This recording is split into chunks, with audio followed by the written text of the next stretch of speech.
Il y a ce partenariat nord-sud dont la France est devant avec l'Allemagne. C'est ce qu'on appelle l'axe euro-européen, euro-africain, oui, tiré par l'Allemagne et la France. Mais pourquoi? En Ukraine, il est inexistant. Il ne vaut rien parce qu'il ne pèse rien. Il ne vaut rien. Or, les Français lui reprochent ça. Les Français lui reprochent d'être un vaurien dans le conflit ukrainien. Il ne pèse pas. Il n'est pas considéré ni par Zelensky ni par Poutine. Parce que c'est ce qu'il est, il vaut rien. Vous vous rappelez l'accueil qu'il a reçu en Russie, la longue table historique, pour montrer tellement il était répugnant que Poutine peut éviter d'être contaminé par sa laideur. C'était pour décrire les relations diplomatiques entre les deux pays. Aussi éviter qu'il le touche. Parce que quand la conférence finit, souvenez-vous, quand la conférence finit, oui, Poutine s'enfuit carrément. Et il est derrière Poutine, court comme une femme court derrière un homme, ou bien un homme court derrière une femme, parce que Poutine ne voulait même pas le contact. Et je vous dis, il est répugnant à tout point de vue. Donc, les Français lui reprochent ça. Pourquoi? Il faut bien comprendre à quel jeu il joue. Oui. Il n'est même pas là pour la France. C'est un mercenaire des milieux financiers internationaux. Oui. Les gens le savent. Donc, il fait semblant de temps en temps de jouer aux patriotes français. Vous voyez? Mais dans les situations internationales, les Français ont la nostalgie de De Gaulle. Les Français, eux, c'est De Gaulle. Qui avait réussi, je parle du point de vue français, hein, pas du point de vue africain, oui, tu comprends bien, qui avait réussi à incarner une voix, n'est-ce pas? Une voix qui prenait de la distance qui créait une distance entre l'arrogance et l'impérialisme américain, n'est-ce pas? Et, par exemple, à l'époque, les communistes, le soviétisme. De Gaulle avait réussi à créer une voix. Les Français sont nostalgiques de ça. Parce que depuis De Gaulle, ils n'ont pas eu de dirigeant digne d'envergure. Bon, c'est déjà pour la France, De Gaulle est un dirigeant d'envergure. Oui. Vous comprenez que ce pays a beaucoup de problèmes. Mais depuis que De Gaulle est parti, il n'y a pas de dirigeant français qui ait son envergure. Donc, les Européens, la France, les Français attendaient que M. Macron, dans le conflit ukrainien, prenne une position digne de ce nom. Mais il est incapable parce qu'il est dans le camp de ceux qui organisent la guerre en Ukraine, pour des besoins d'argent, pour des besoins de vente d'armes et tout, c'est un réseau mondialiste. Et beaucoup de Français l'ignorent. Donc, pour cacher ça, qu'est-ce qu'il fait? Il fanfaronne sur un axe euro-africain, dont il n'a même pas les moyens. Ouais, dont il n'a même pas les moyens. Il fanfaronne dessus. Pourquoi? Parce qu'il croit que dans le cadre du G7 ou du G20, où on va mobiliser justement les 700 milliards, promis pour les infrastructures, bon, c'est une philanthropie très intéressée, comme les Occidentaux savent le faire. Donc, il veut donc surfer dessus pour faire semblant, donner l'impression d'avoir une politique qui permette à la France d'être à la hauteur de son rang, son fameux rang là. Donc, c'est de la fanfaronnade, c'est du bricolage. Il n'y a aucune consistance là-dedans. Aucune. Alors, donc, c'est ça qu'il appelle axe euro-africain. C'est le projet qu'ils ont voulu faire avec Barkhane qui a échoué. Et tout ce qu'il a voulu entraîner dedans, les Allemands et consorts, ont fui. Vous avez dit chacun a pris son chemin. Donc il compte sur des choses comme ça pour essayer de donner de la surface en réalité à ses patrons, des financiers, qui eux contrôlent l'Europe. Et ils ont des projets clairs. Là, vous savez que d'ici peu de temps, la canalité numérique va être imposée. Les monnaies qu'on appelle ça, les pièces de monnaie vont disparaître. Entre autres, les agendas sont connus. Et cet agenda, on sait où ça va. Ça n'a rien d'humain. On sait où ça va. Ça nous inscrit dans une phase du capitalisme qui est désormais déshumanisée, qui veut complètement dématérialiser l'être humain. C'est ça la dynamique qu'il y a dans l'Europe. Donc, cet axe euro-africain, c'est dans ça. C'est-à-dire que c'est ça qu'ils mettent là-dedans. Vous comprenez un peu? Oui, entre guillemets, évidemment, la démocratie. Bon, on comprend. Maintenant, lui-même, il est modeste. De plus en plus, il est modeste à ce niveau pas parce qu'il veut. Il sait très bien qu'en Afrique, on ne l'écoute plus. Il ne pèse plus. Il le sait. Donc, il fait semblant d'être modeste. Donc, vous voyez que l'axe euro-européen, euro-africain, c'est du bricolage. C'est pour bricoler un échec, n'est-ce pas? Le fait qu'il n'a pas pu donner à la France une voix dans les diverses mutations du monde depuis la guerre en Ukraine, et il veut donc se racheter. Et il bricole, n'est-ce pas? Il se fait sur des politiques qui ne sont même pas de son fait, n'est-ce pas? De son fait. Le deuxième axe sur lequel il s'appuie pour bricoler cette politique, c'est prétendu engagement qu'il aurait tenu à l'égard de l'Afrique dans le dossier comme les objets d'art qu'on nous a volés. Oui, la question mémorielle. Et que le monsieur a décidé, lui, d'organiser, selon son chronogramme, et ses amis, d'organiser la restitution. En fonction de son rythme, n'est-ce pas, en fonction, c'est le voleur, Madame Bégoudé, qui vient remettre ce qu'il a volé. En fonction, il dessine le cadre de la restitution, le temps de la restitution, la manière dont celui qui reçoit ce qui lui appartenait doit se tenir, doit se comporter. Il a fixé tout ça. Et ils sont en vente. Ils sont en vente. Ben, vous avez volé ces objets. Ils vous ont enrichi pendant des siècles. Voilà la réparation. Commençons déjà même par ce qu'on appelle une véritable démarche d'humilité morale. Parce que vous avez volé ça. Non, pour lui, la soi-disant restitution participe d'une opération de grande communication pour se peaufiner un visage de grand homme politique français, pourtant rejeté par le peuple français. Il veut se donner une envergure historique qu'il n'aura jamais à l'égard des Africains. Alors, il parle d'engagement tenu, il rappelle évidemment les commissions, ces fameuses commissions d'historiens.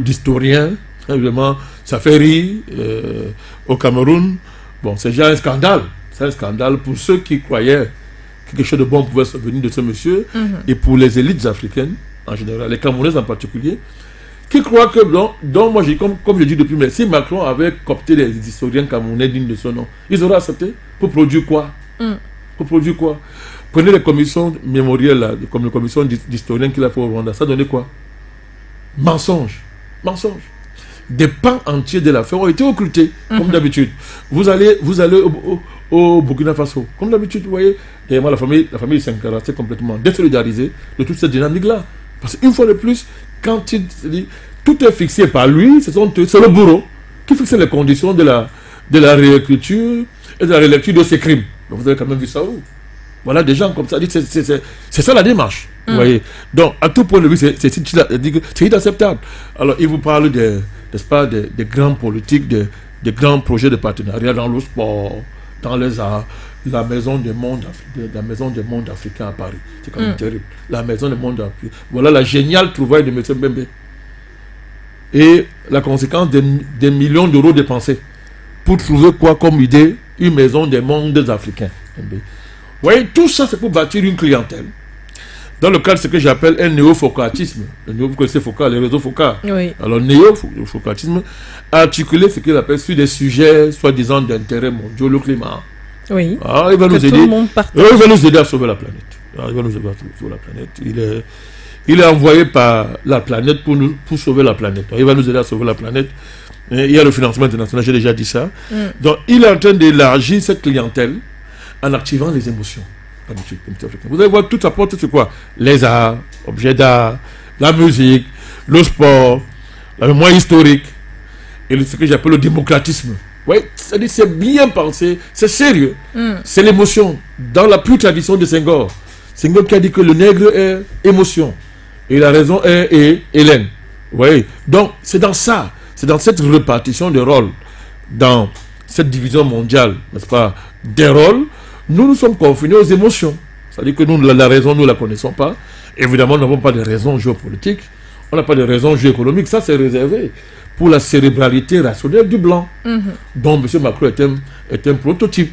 Vous voyez? Donc, du coup, on nous renvoie dans les émotions. Et les Mbembe sont dans ça. Les Felmi, ça, toute la racaille là, toute sa clientèle qu'il a fabriquée, n'est-ce pas, à qui il partage de l'argent, tous jouent ce jeu de gérer nos émotions.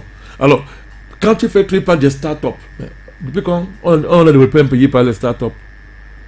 Il a dit qu'il a été interpellé à chaque fois en ce qui concerne les soutiens justement sur le plan entrepreneurial en Afrique par les jeunes et la société civile africaine. C'est jeune à lui, société civile créée de toutes pièces. Donc c'est pour ça que je parle d'un néo-focalisme. Oui. C'est-à-dire que simplement, sauf que ce néo-focalisme-là veut s'éloigner des vieux réseaux focaux dans le cadre de leur bataille interne en France. Donc lui, il élargit ça. Il crée sa clientèle, Mbembe, tous ces gens-là, et il essaie d'articuler ça avec une dynamique européenne n'est-ce pas, et à l'international, avec des sujets comme ça, comme ce qu'il avait dit pour le Gabon, le One Summit, Forest Summit, n'importe quoi. Vous venez nous parler de nos propriétés qu'on veut transformer en biens mondiaux, biens publics mondiaux, c'est-à-dire qu'on veut nous arracher. Parce qu'on découvre qu'aujourd'hui la planète est en danger. Donc des gens qui ont détruit la planète viennent, n'est-ce pas, arracher nos propriétés, des biens que Dieu nous a donnés, n'est-ce pas, pour transformer ça en biens mondiaux. Donc voilà tout cet axe-là qu'il appelle l'axe euro-africain, qui met en avant pour essayer de séduire, bon, je crois qu'il ne séduit pas le grand monde, mais de rassurer ces réseaux sans clientèle, n'est-ce pas, qui ont besoin de mensonges, hein, pour justifier l'argent qu'ils reçoivent de la France et la falsification des intérêts, n'est-ce pas, qui les lient, n'est-ce pas, à l'impérialisme français. Donc c'est une espèce d'entre-soi. Ils sont entre eux. Lui, ses clients, tous ces Africains-là qui sont des Français à la peau noire et qui prient matin, me disent que la France ne tombe pas. Parce que si elle tombe en Afrique, eux, ils vont disparaître. Donc toute cette clientèle-là qui rassemble des présidents, vous avez le Ouattara, tous ces gens-là, des présidents, des faux intellectuels, la Chimbembe, tous ces gens-là, la fausse société civile fabriquée de toutes pièces, comme on l'a vu dans le cinéma, la fanfaronnade du sommet de Montpellier, où tout ça a été arrangé bien avant. Il y a les images, il y a tout. Donc tout ça, et dans le milieu de sport, on manipulait évidemment l'équipe de France. On joue toutes les émotions. L'équipe de France, qui permet aux Africains d'être... L'équipe cosmopolite. Oui, qui permet aux Africains qui sont nés dans les rues, n'est-ce pas, de devenir des stars mondiales. Donc tout ça, c'est le même registre. C'est-à-dire, c'est le même registre. Donc j'allais oublier la fameuse co-industrialisation. L'axe euro-africain, la co-industrialisation, une invention extraordinaire. C'est-à-dire que pour la première...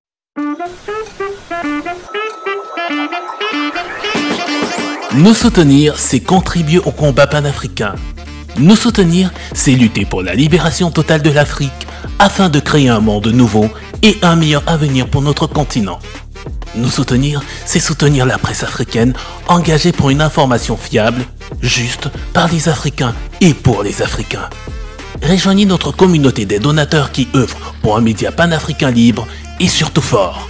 Bienvenue dans la lutte panafricaine.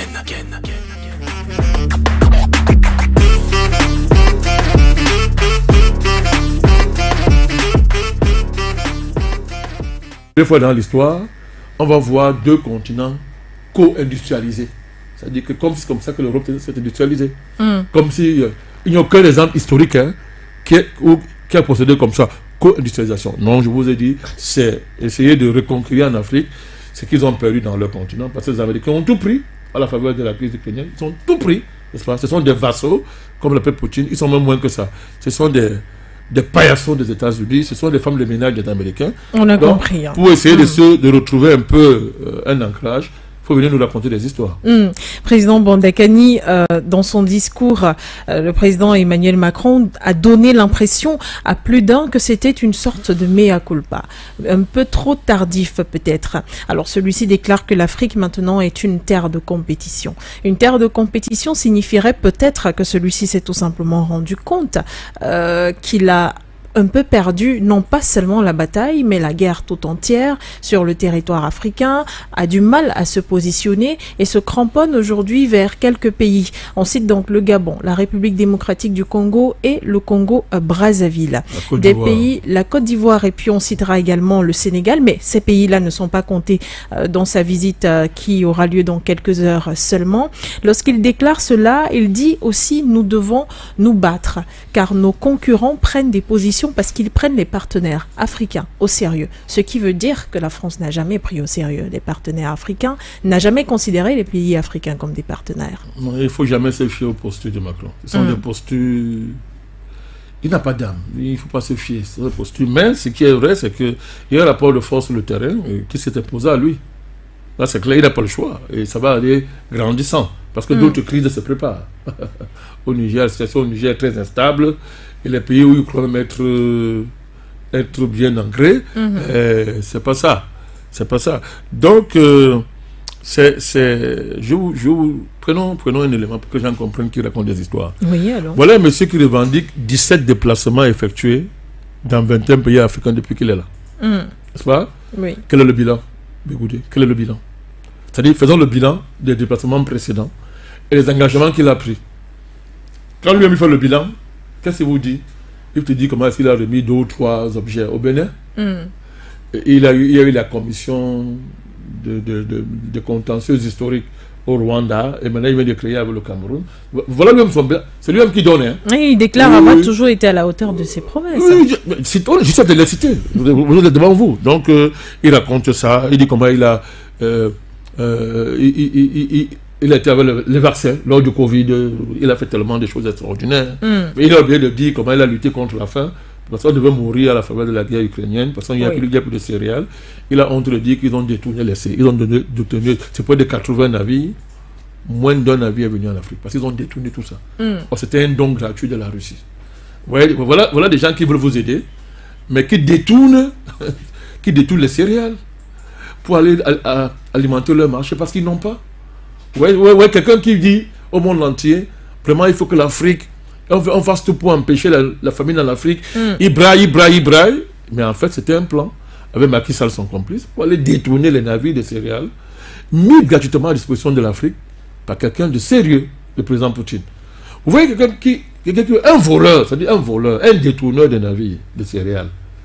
Détourneur de navires de céréales, ose venir s'asseoir et faire un discours pour dire comment vraiment il a tenu ses engagements au niveau de l'Afrique et tout.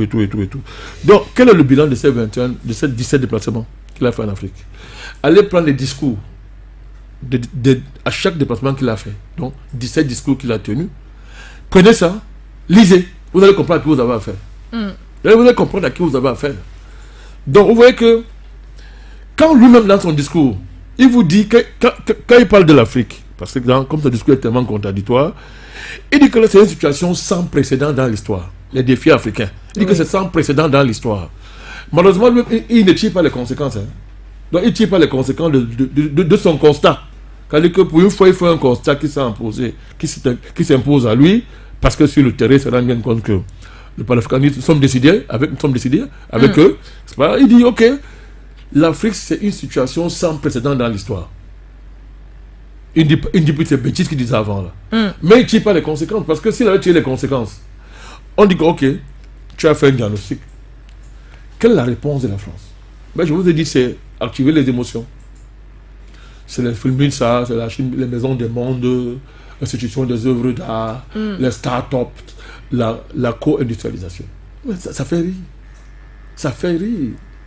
Tout ça, ce n'est rien d'autre, comme je vous ai dit, que créer une clientèle néo-focatiste, dans la logique de Focard, mais au compte de Macron et des financiers pour qui ils travaillent. Vous voyez un peu, qui veulent venir, ils ont des projets sur l'Afrique. Vous voyez, on en parlera un jour, la Zeleka. Il a même dit qu'il est maintenant favorable à la monnaie unique africaine. Il faut comprendre ce que ça veut dire. Quand on vous dit, c'est-à-dire que c'est... Ils ont des projets. Maintenant, ils viennent à l'Union africaine. Vous voyez ce qu'on veut faire avec l'Union africaine, tout ça. Ils ont des projets. Ce marché-là qui fait rêver les Africains, ça veut faire rire. La Zeleka ne va rien apporter aux Africains.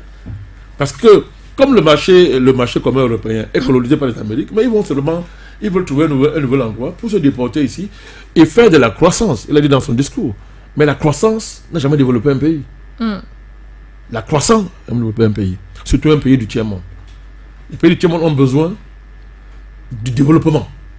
C'est-à-dire, un peu comme l'Europe s'est développée, elle. Et les Américains, pas de véritable politique de développement, que ce soit industriel, bon c'est vrai, l'esclavage et tout, mais j'ai dit, la croissance n'a jamais développé. Les pays africains sont en croissance depuis bientôt 10, 15, 20 ans. Mais là, qu'elle interpelle les entreprises françaises, ça fait rire, ils donnent l'impression de faire qu'on ne peut plus. Lui, ça ne le gêne pas, c'est un mondialiste. Maintenant, les entreprises qu'ils vont mettre en avant, ce sont les entreprises qui sont même plus totalement françaises, qui n'ont même plus d'intérêt en France, qui sont dans la mondialisation. Et ça les arrange là. Cette fameuse mondialisation, elle dont lui, il est fier de porter ce genre d'entreprise. Parce que c'est dans son registre. Comprenez? Donc il faut bien analyser quand quelqu'un parle. Il a fait pareil lorsque, pour une fois, là encore, il est devant un rapport de force, il n'a pas le choix. Il dit non, certains veulent que nous on aille faire de la compétition. Hein? Non, on n'est plus dans ça. C'est un discours du passé. Et ceux qui continuent, c'est parce qu'ils sont attachés au colonialisme. La défaite. L'impuissance. On maquille ça en en changement de paradigme et de stratégie. Alors qu'en fait, il prétend, ce qu'il repose, ce qu'il dit ne pas faire. Mais c'est ce qu'il fait, Madame Bégoudé. C'est ce qu'il fait. C'est quoi? Écoutez, il dit que la Russie, ce sont des mercenaires, c'est un nouveau colon. Mais tout ça, est-ce que quelqu'un a le droit de parler comme ça d'un pays, d'un continent, dont tu n'es pas le président? C'est comment tu as fait des discours sur un continent qui n'est pas le vôtre. Ça s'appelle quoi? Ça s'appelle quoi? Vous déroulez un tel programme.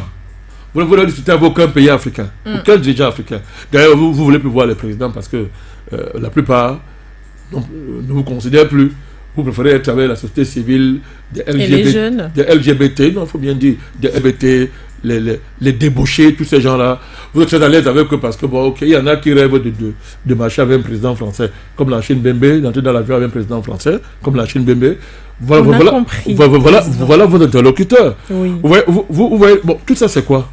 C'est de la fond, n'est-ce pas? C'est du partenariat, c'est de la coopération, c'est la lutte pour la biodiversité climatique, c'est le salut du climat. Mais quand un pays africain signe un partenariat avec la Russie, non, il est sous l'emprise de Wagner. Et ce sont des criminels, machin et consorts. Vous voyez, il parle d'une chose, il fait le contraire. C'est un menteur. Il masque, n'est-ce pas? Il masque un colonialisme dont il ne peut pas se passer, derrière un habillage de mots, n'est-ce pas? Comme un dragueur qui ment à une femme pour des raisons que moi et vous on comprend. Donc, c'est ça qu'il raconte. Parce que tout ce que vous voyez là, tout ce qu'il promet là, qui lui donne le droit de... Il est le président de l'Afrique. Et il est le président du compte. Qui est le président africain? Il est le président des partenariats africains. Ben alors, c'est ce qu'il dit. Et la Russie et d'autres partenaires, n'est-ce pas, n'ont pas le droit de venir signer des partenaires. Alors que eux, par contre, sont appelés par les Africains et les dirigeants africains. Ils sont appelés, mais lui, ils sont là depuis, ils n'ont plus de place, on leur demande de partir, ils s'accrochent. Il n'y a rien de pire qu'un homme. Imaginez-vous, Madame Bégoudé, quand une femme ne veut plus d'un homme et qu'il s'accroche. Et qu'il insiste. Oui, j'aime prendre ce genre d'image, c'est très pédagogique, tout le monde comprend. Vous voyez, imaginez un homme, une femme, entre comme on dit au quartier, vous barre, vous vous accrochez. Il n'y a rien d'aussi triste de voir un homme dans une situation. C'est ce ton de la France à l'égard de l'Afrique. Mais, attendez, ça fait 300 ans bientôt qu'ils sont là.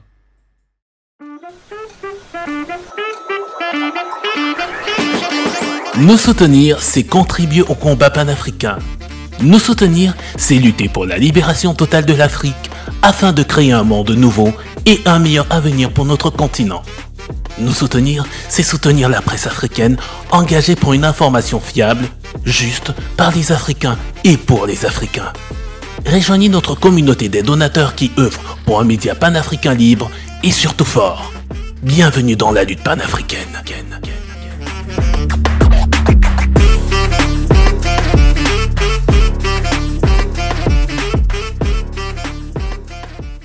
N'oubliez surtout pas de vous abonner et d'activer la cloche de notification pour ne rater aucune de nos prochaines vidéos.